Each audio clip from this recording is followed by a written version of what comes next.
அகிலமெங்கும் உள்ள தமிழ் நேயர்கள் அனைவருக்கும் பரம்பரை ஜோதிடர் உங்கள் மனோ பாலாஜியின் அன்பான வணக்கம்.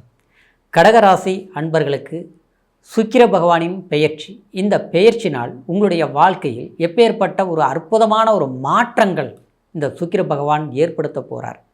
ஏன்னா ஒருத்தருடைய ஜாதகத்தில் சுக்கிரன் வலுவாக இருந்துட்டா அவங்களுடைய சந்தோஷ யோக போக ராஜ வாழ்க்கை வாழ்வாங்க.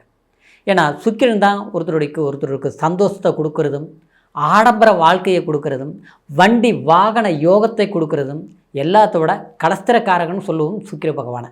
அப்போது திருமண வாழ்க்கையில் சந்தோஷத்தை கொடுக்கறதும் இந்த சுக்கிர பகவான் தான், திருமண வாழ்க்கையை ஏற்படுத்தக்கூடியவனும் இந்த சுக்கிர பகவான் தான். அப்போது இந்த பெயர்ச்சினால் உங்களுடைய வாழ்க்கையில் மாற்றங்கள் என்ன அப்படிங்கிறது மட்டும்தான் இந்த பதிவில் இப்போ நம்ம பார்க்க போகிறோம். ஃபஸ்ட் டைம் பார்க்குறவங்களா இருந்தீங்கன்னா சப்ஸ்கிரைப் பண்ணி பெல் பட்டன் அழுத்தி ஆல் ஆப்ஷன் கொடுங்க. கடகம் அற்புதமான ராசி, ஜலராசி. ஓடும் நதியைப் போல ஒரு இடத்துல நீங்கள் இருக்க மாட்டீங்க. அங்கே போகணும் அதைய வேலையை செய்யணும், இங்கே போகணும் இந்த வேலையை செய்யணும், 10 பேருக்கு உபகரணமாக இருந்து நாம் ஒரு முதலாளியாக இருக்கணும் இல்லையா, ஒரு தொழிலாளியாக இருந்தால் கூட உண்மையாக இருக்கணும்னு நினச்சி வாழ்ந்துட்டு இருக்கக்கூடியவங்க தான் இந்த கடகராசிக்காரர். அது மட்டும் கிடையாது, தெளிந்த நீரை போல ரொம்ப தூய்மையாக இருப்பீங்க. மனசில் கள்ளங்கவடமெல்லாம் கிடையாது. எது மனசில் பட்டாலும் வெளிப்படையாக பேச தெரியும், ஆனால் ரகசியமாக மறைக்க தெரியாது. நாக்கில் ஒன்று வெளியில் ஒன்று அதெல்லாம் கிடையாது. எப்போவுமே வெளிப்படை தன்மை கொண்ட கடகராசி அன்பர்களுக்கு உங்கள் மாதிரி இந்த 5 வருஷ காலகட்டத்தில் பட்ட கஷ்டங்கள் 1 2 கிடையாது. அனைத்து கஷ்டங்களும் நீங்கள் பட்டிருப்பீங்க. பெரிய ஒரு முதலாளியாக இருந்தாலும் இன்றைக்கி ஒரு தொழிலாளிக்கு இருக்கக்கூடிய நிம்மதி தனக்கு இல்லை. எவ்வளவோ பணத்தை சம்பாரித்தேன், ஆனால் இன்றைக்கி என்ன இருக்குதுன்னு பார்த்தா கடன் தான் மிச்சமாக இருக்குதுங்க. வீடு வாகனம் வண்டி எல்லாம் இருக்குங்க, ஆனால் நிம்மதி இல்லை. இந்த நிலை தான் கடகராசிக்காரர். அங்கே போகிறேன் இங்கே போகிறேன், அதை பண்ணுறேன் இதை பண்ணுறேங்க, நிற்க நேரம் இல்லைங்க, உழைக்கிறீங்க, ஆனால் எதுவுமே வாய்ப்பு சரியாக அமைய மாட்டேங்குதுங்க.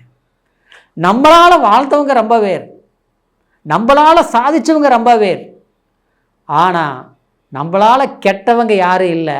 ஆனால் நம்மளை கஷ்டப்படுத்தி கெட வச்சுட்டாங்க.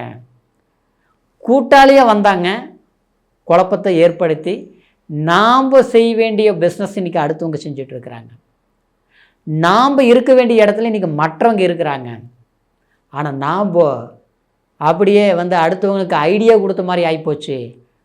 நம்மளை ஐடியா இதெல்லாம் மற்றவங்க நல்லா இருந்தால் சந்தோஷம்தான், ஆனால் நாம் கஷ்டப்பட்டுருக்கிறோமே, பணத்தினால் கஷ்டப்பட்டுருக்குறோம். அதனால் குடும்பத்தில் நிம்மதி கட்டுப்போச்சு. இந்த நிம்மதி இழந்து இன்றைக்கி சந்தோஷமான வாழ்க்கை எப்படி வாழ முடியும்? குடும்பத்துக்குள்ளே ஒரு நேரத்தில் இருக்கிற சந்தோஷம் மகிழ்ச்சி மறு நேரத்தில் இல்லை. இன்றைக்கி அடுத்தவங்களுக்கு முன்னால் கௌரவமாக 15 செலவு பண்ணிகிட்டு இருந்தோம், இன்றைக்கி எங்கே வெளியே போகணுன்னாலும் யோசித்து செலவு பண்ணுற மாதிரி இருக்குது.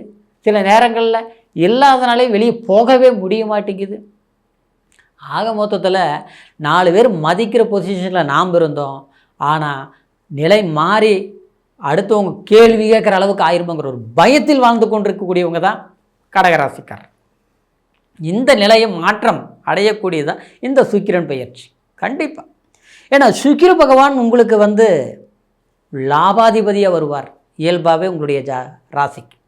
இன்னொன்று சொல்ல பாருனோம்னா உங்களுடைய ராசிக்கு சுகஸ்தானாதிபதியே சுக்கிர பகவான். அப்போது சந்தோஷத்தை 4ஆம் அதிபதியாகவும் 11ஆம் அதிபதியாகவும் வரக்கூடிய சுக்கிர பகவான் உங்களுக்கு 4ஆம் இடங்கிறது தாய் ஸ்தானம். அது மட்டும் கிடையாது, வண்டி வாகனஸ்தானம். அது மட்டும் கிடையாது, உங்களுடைய அதாவது மண்மனை ஆடம்பரம் சார்ந்த விஷயங்கள் எல்லாத்தையும் கொடுக்கக்கூடியது இந்த 4ஆம் இடம். லாபஸ்தானம்ங்கிறது 11ஆம் இடங்கிறது பணம் வந்தால் தாங்க சரிங்களா நாம் லாபத்தை அடைய முடியும். ஆனால் அந்த லாபத்தை கொடுக்குறதே உங்களுக்கு சுக்கிரன் தான். அப்போ அந்த இடத்துல ஆட்சி இருக்கும் போது சிறப்பாக இருக்கும். அந்த 11ஆம் இடத்துல இருந்து 7ஆம் பார்வையை உங்களுடைய ராசிக்கு 5ஆம் இடத்தை பார்ப்பாருங்க. புத்திரஸ்தானம், பூர்வஸ்தானம், சாமியோட அருளே உங்களுக்கு கிடச்சிருச்சுன்னு நம்பிக்கோங்க. எப்போது? ஏப்ரல் மாதம் 19ஆம் தேதி. கண்டிப்பாக குலதெய்வத்தோட அனுகிரகங்கள் நம்மளுக்கு கிடச்சிருச்சுன்னு நினச்சிக்கோங்க. வம்பு வழக்கு இருக்கா, சட்ட சிக்கல் இருக்கா, தீர்க்க போகிறோம்னு நினச்சிக்கோங்க. நம்மளை உறவாடி கெடுத்தானா அவங்களுக்கு முன்னாலே வாழ போகிறோம்னு புரிஞ்சுக்கோங்க. சரிங்களா? எத்தனை பேர் நம்மளை சுற்றி முற்றி நம்மளை கீழே தள்ளணும்னு நினச்சி நம்மளை தள்ளி விட்டாங்களோ அவங்களுக்கு முன்னால் கம்பீரமாக எந்திரிச்சு நிற்க போகிறீங்கன்னு புரிஞ்சுக்கோங்க. நிச்சயமாக அது நடக்க போகுது, மாற்றமே கிடையாது. அது மட்டும் கிடையாது, குழந்தைங்களால் ஆதாயம் அடைவீங்க.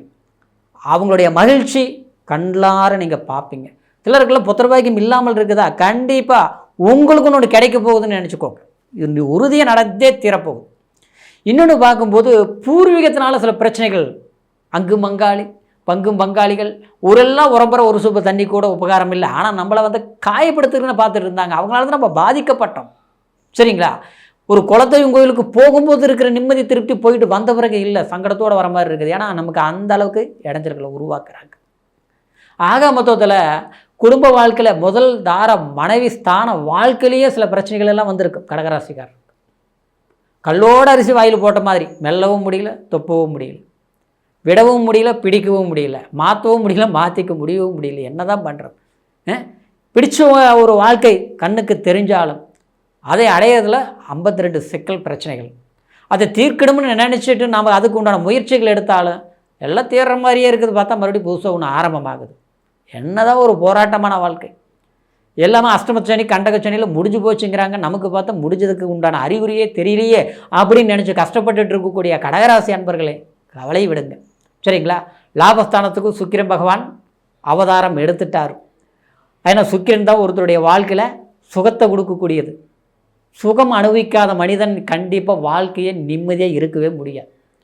எத்தனை தான் காசு பணம் இருந்தாலும் அதை அனுபவிக்கக்கூடிய யோகம் நமக்கு இருந்தால் தான் அந்த மகிழ்ச்சிங்கிறது ஒரு வாழ்க்கை இருக்குது. அப்படி பார்த்தோம்னா சிலருக்கு இல்லாமலே இருக்கிறது காரணம்னா அந்த சுக்கிரனுடைய பலவீனமாக இருக்குது அவங்களோட ஜாதகத்தில் அர்த்தம். இப்போ நமக்கு பலம் அடைஞ்சிருச்சு. சரிங்களா? சந்தோஷம் பிறக்க போகுது. சுக வாழ்க்கையை கொடுக்க போகிறாரு சுக்கிர பகவான். மன வாழ்க்கையில் ஒரு மகிழ்ச்சி ஏற்பட போகுது. பண வாழ்க்கையில் ஒரு புத்துணர்வு, ஒரு புது பொலிவுடன் ஒரு வாய்ப்புகள் ஏற்பட போகுது. பெரிய ஒரு பிஸ்னஸ் கைக்கு வரும்.